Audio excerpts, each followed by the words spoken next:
Hello, hello, and welcome back to Minotaur Hotel. We're in the lobby. It's all good.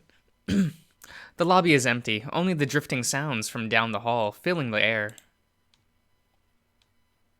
Some of the guests still linger in the lounge, but many more drift, either alone and in small groups, towards their rooms for a good night's sleep after a hearty meal.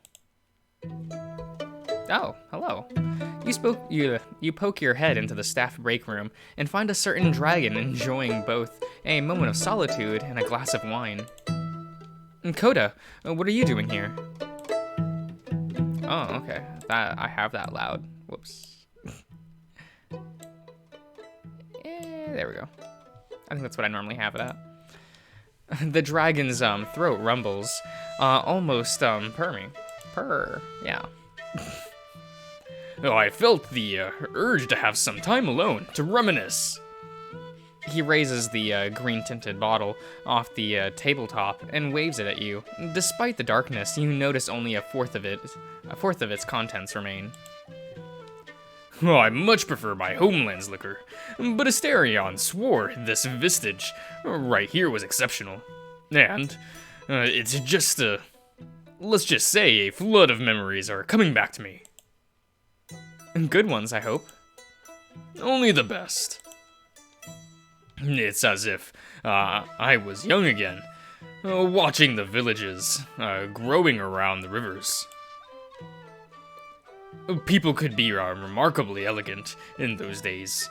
I keep remembering the couples intertwining a finger as they walk downstream, barefoot so as to not make a sound. And then the weddings, the wives hiding the bump in their bellies, families feigning blindness as they drank and danced well into the night. The children, their hands so tiny compared to their parents, as they'd come and soak their feet in the waters. I used to be a river deity in my glory days, you know.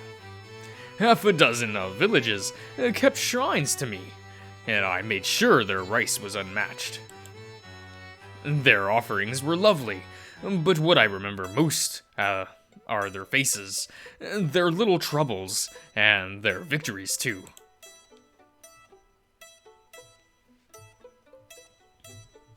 There is one tale that's so vivid in my mind.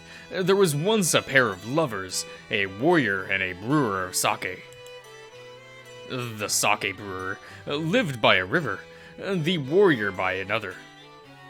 Every fifth day, they'd walk for hours to the fountainhead of two streams where they'd meet and enjoy each other's company. It was said they were made from a single soul, but cleaved so as to inhabit two bodies. I'm sure of it myself. The soul will know its other half and will seek it out. Even if a Myrad... Wait, Myrad? Yes. Myriad leagues of hills and streams divide them. Hearts truly in touch, and do not find their way to each other long. Say, Mr. Josh, do you believe in such a thing as the soul? Well, that's a tough question. When you talk like that, and knowing you're a god yourself, it would be so easy to say yes. I've seen so much since I've arrived. I suppose it'd be foolish of me not to be open to the responsibility. On the other hand, things seem a lot less complicated before. It's hard to know what to believe. Yes, you humans are bombarded day and night with doctrines?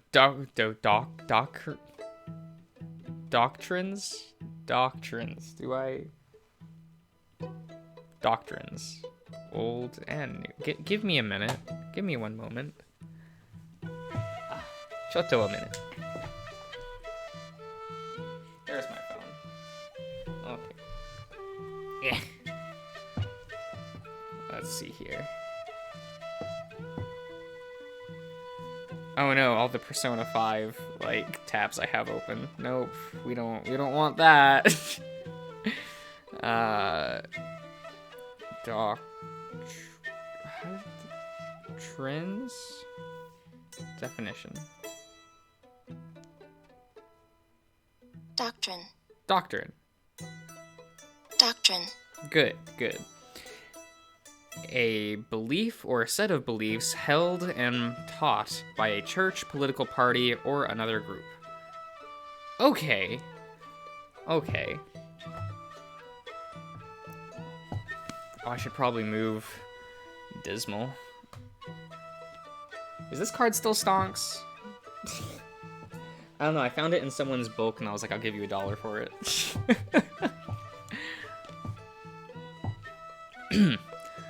Day and night, with doctrines old and new, from east, west, middle, this and that. Not even I, a living and breathing deity, know the full truth. My time here has confirmed that the Greek gods are not fiction. But I also know for a fact that my own land's deities are no less real. Well, one more thing I can say for certain. The soul, too, is just as real. Koda takes another sip of his drink. He lets it sit in his mouth for as long as it needs to smoothly go down his throat.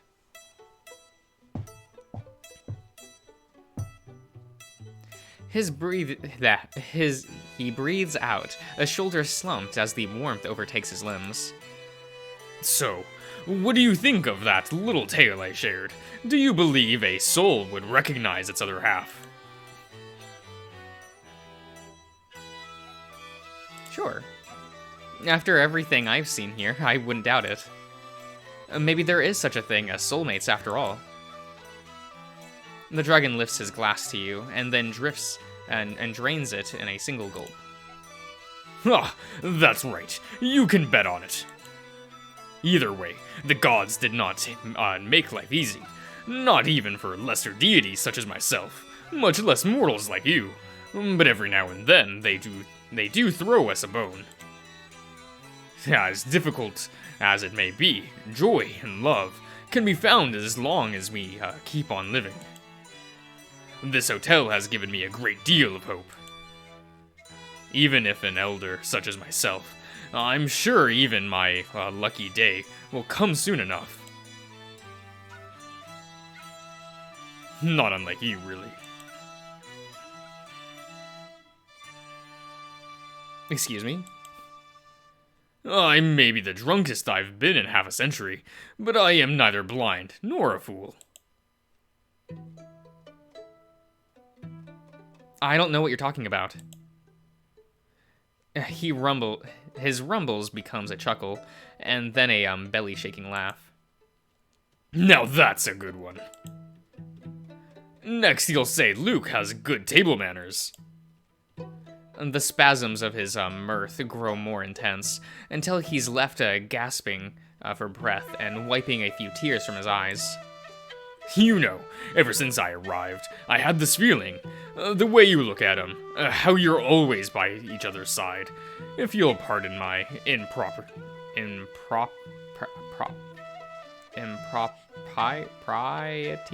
Yes. I couldn't help but speculate. Then I learned about Asterion's past. Forgive me, but if only for a moment I doubted you. I even feared that you may be taking advantage. But that night, when you took the armband, you put all my fears at rest, and I knew it.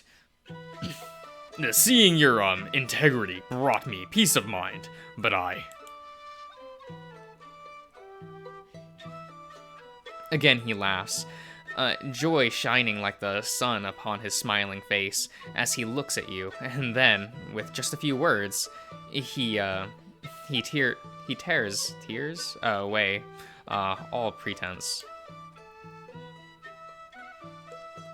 You two will make a fine couple. A couple? Heat blooms upon your chest at the very idea. But is that what Asterion would want? Is it even right for me to be that close to him, seeing how? Coda, I have too much power. I can set safeguards to control myself, but I'm trying to do what's right, but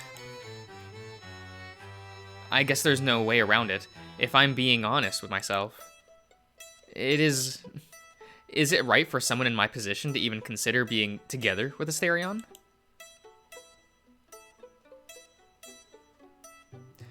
Coda casually plops his head on your shoulder with the full weight of his arm. Not hand. No, it's head. No, it's hand, not head. What am I saying? Yes, hand. He looks off into the air with a beatific comp. No, what is beatific? We're going back to the old days, folks. Beatific. Beatific. Beatific? Beatific. Interesting. Blissfully happy. Okay. Then to you, with the eyes that reflect the depths of his thoughts. A part of me wants to slap you for this foolishness. That you're even asking that question, in addition to the little stunt you pulled a few weeks back, saying everything that is to say on this matter. But still, I'll answer as best I can. Now, is it right for you to be close to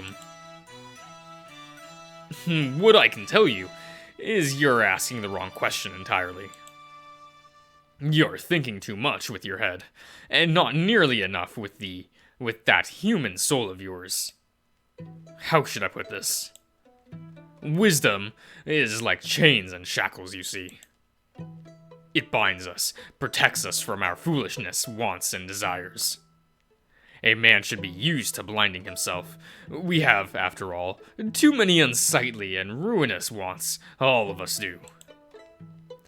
It is respectable for a man to limit himself, especially when he takes on the mantle of leader.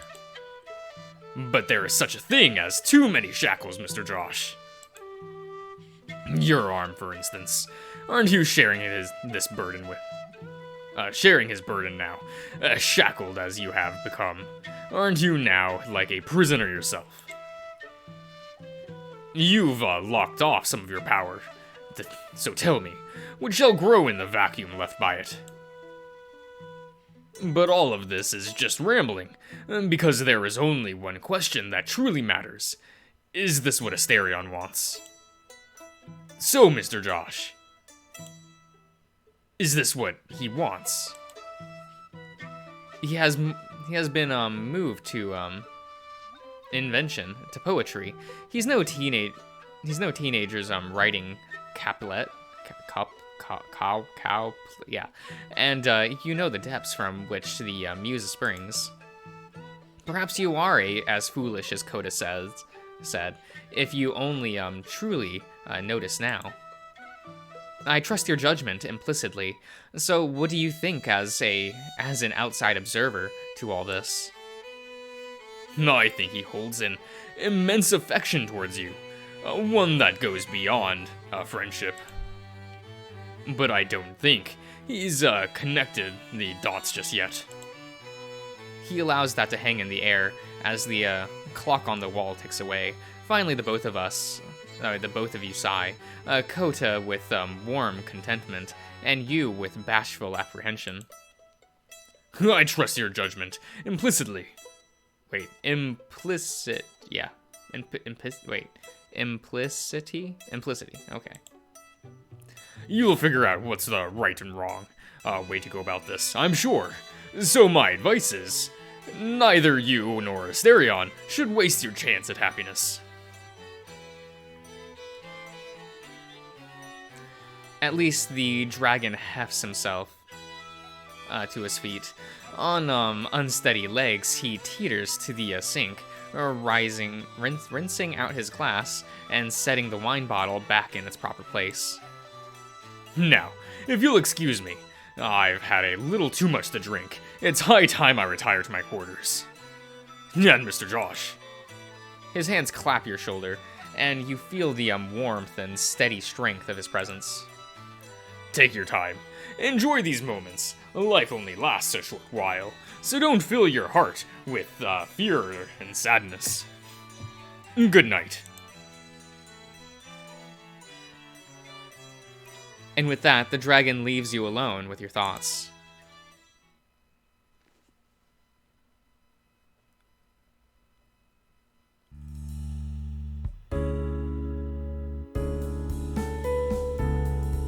Asterion's fur stands on end as you approach. Is something the matter? Yes, I mean, no, sir. No issue. None at all. Just a little something that is gnawing away. Gnawing at me regardless. Regarding these, transcripts. That looks a little loud. What is it? There are, authentic. They are authentic. The seals on them is unfalsifiable. Yes. But that doesn't mean they are what, Argos says they are.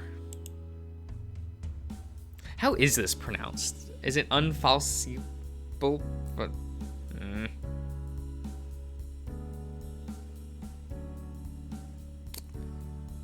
I mean, I have Google open. Unfalsifiable.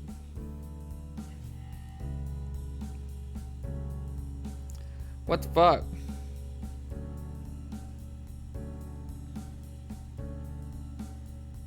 Unfalsifiable. Wait, excuse me? Unfalsifiable. Unfalsifiable. Okay.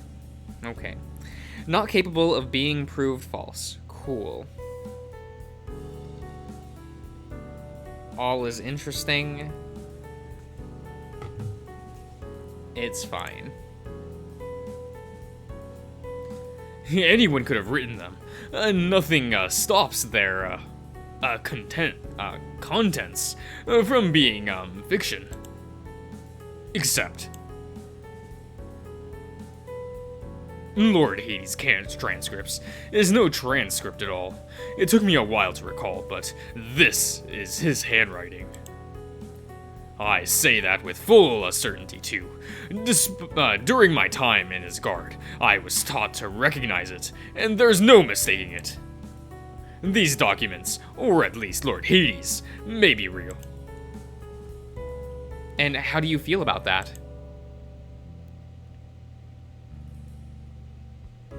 I don't know.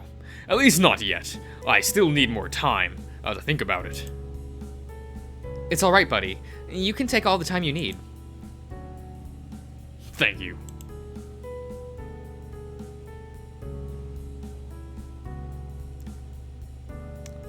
You leave Asterion to his thoughts and head to your office. Someone's at the door. Oh, hello. Good morning, Mr. Josh.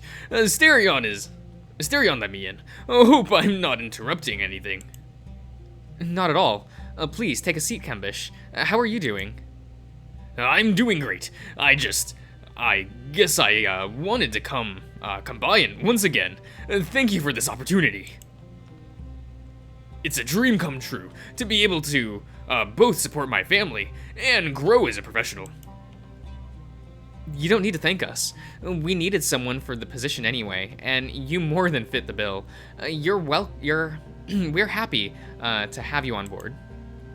Glad to hear. Still, I've been thinking of a way to show my appreciation. I hope you don't find it intrusive, but I've been talking with Asterion after hours, and I asked him a little bit about you. That got me thinking. There's people here, you included, who have been in this hotel for quite a while now. Do you ever feel homesick, Mr. Josh? Nope. Not really. Without going into detail, I just sort of, I was just hopping around from place to place before coming here. I'm happy to be somewhere I can belong, and where my work can be a positive impact on a lot of people's lives. Oh, I see. I'm glad you found your place. But if you want my opinion, it's still, always good to remember where you came from. Anyway, it's a small thing, but I find that, sometimes food can help to ease homesickness. Ease. This is what this word is. I wonder if perhaps I could cook a dish that's nostalgic for you today. That would be that'd be a really kind gesture, Kembish. Thank you. Now go make some adobo. My pleasure, Mr. Josh. But I'll confess, it's also a good opportunity for me to learn some new recipes. Hey, variety's the spice of life and all that. Although, now that I think about it, you said it yourself, I'm not the only one here who's been away from home for a while. Maybe we can give one of the other staff members a surprise.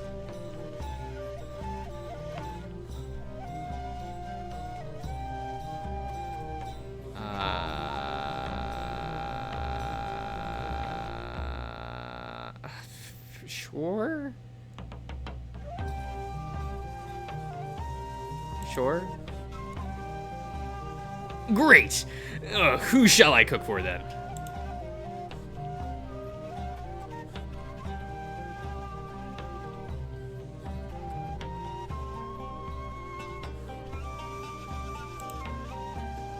Robert, huh? Just because he's a demon doesn't mean he can't feel homesick, right? Mr. Josh, I don't think I can, look for traditional hell cuisine on Google. Hang on, he did mention he was a Swiss citizen. Swiss, gotcha. I'll see what I can find. And Kembish leaves your office and gets to work, leaving you to manage the rest of your staff. Memories. Memory that Boone and Bane, of all who have a mind, it tightens its grasp when that mind does wander. In moments of peace, it can come in a flash, a bubble, a phantom. Idle thoughts turn towards the past, seeking sweeter moments of happiness to soothe everyday pain. And yet, as one walks the road of memories, thorns and stones may prick and trip. The scent and strife and grief may taint the fresh blowing wind. Wow. Just put the W upside down, it's fine.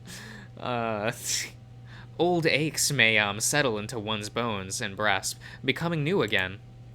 In sleep, too, may memories seep into thieves into the vaults of one's mind. The darkness of night provides them cover to slip through cracks, to ease through passageways, to find gaps, yes, in the bulwark?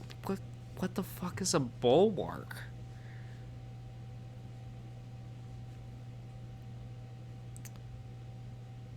Bulwark.